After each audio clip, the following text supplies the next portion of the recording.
there were restaurants literally everywhere, and those restaurants, especially when it's noontime, I mean breakfast time, lunch, dinner, they were literally, if not all, at least half full, and some of them were literally full that there were actually extensions at the front due to their several unique selling points. Some display flowers there, some have their African chairs displayed, some display different things that makes them unique. So what is it that make you unique in Wohe?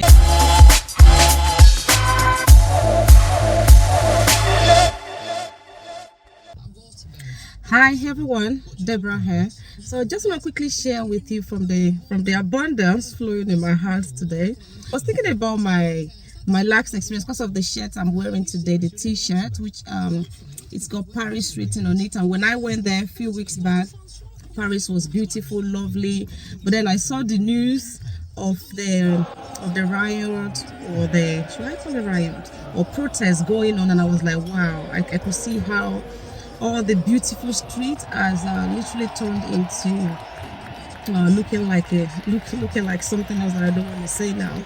So but one thing that I learned from one of the many things, or a lot of things that I learned from the trip to Paris, was how shops were literally on every sort of the major locations, or the high streets, I think that's how to say it.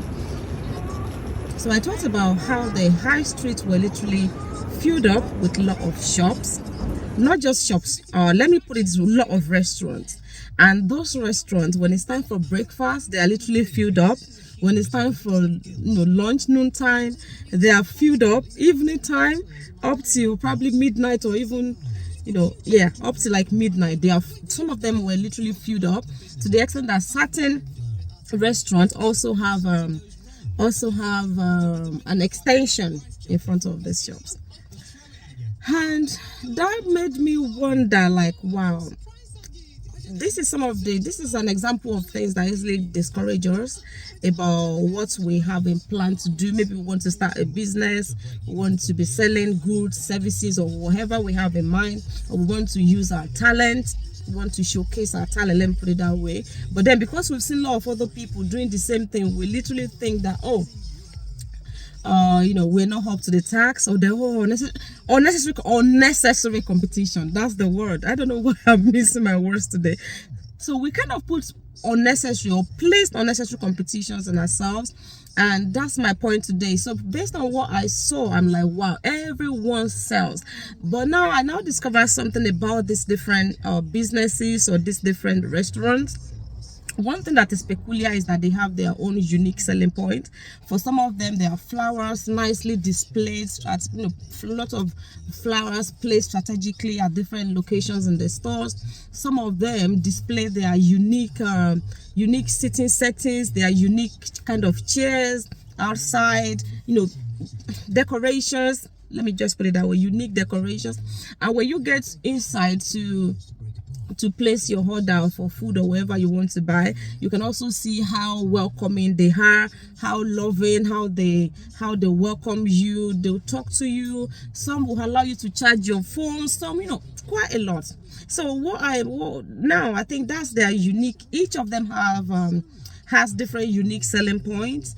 And like myself, someone was still telling me today, wow, you don't look your age. I was like, really? Why? Then she said, well, maybe because you smile a lot. And I remember since I was little, my grandmother, aunts, uncles, everyone always talk about how I smile.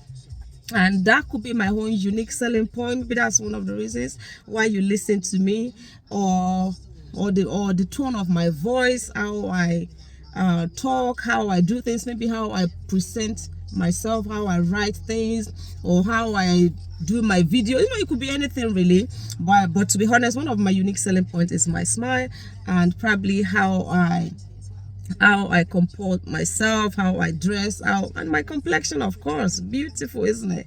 So that's one of the amazing things that God has given to me, one of my amazing, heavenly gifted, unique selling points. So why I'm just sharing this with you is, I don't know what you also have in plan to do. Probably you wanted to showcase your talent, you want to start a business, you want to sell goods, services.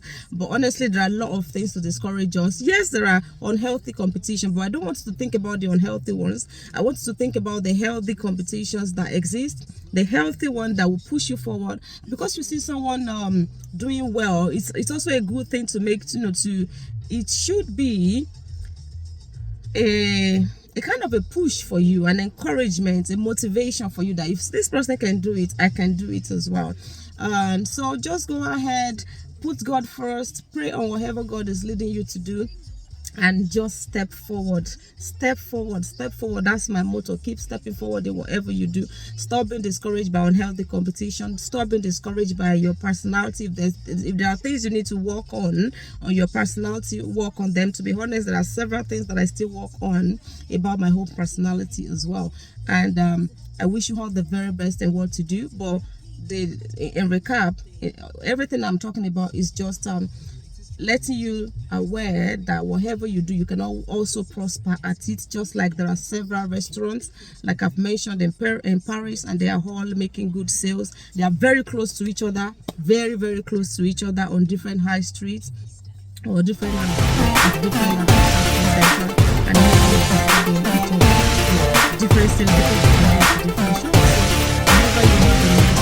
just set your mind at it, go for it. And just like I'm also trying to go for my hair, as the word is coming to my heart, I'm trying now to record it and put it out because it might be useful to one or two people. God bless you, and thanks for listening to me. Have a lovely day, noon, evening, wherever you're listening from. God bless you, and Jesus loves you. Deborah, bye.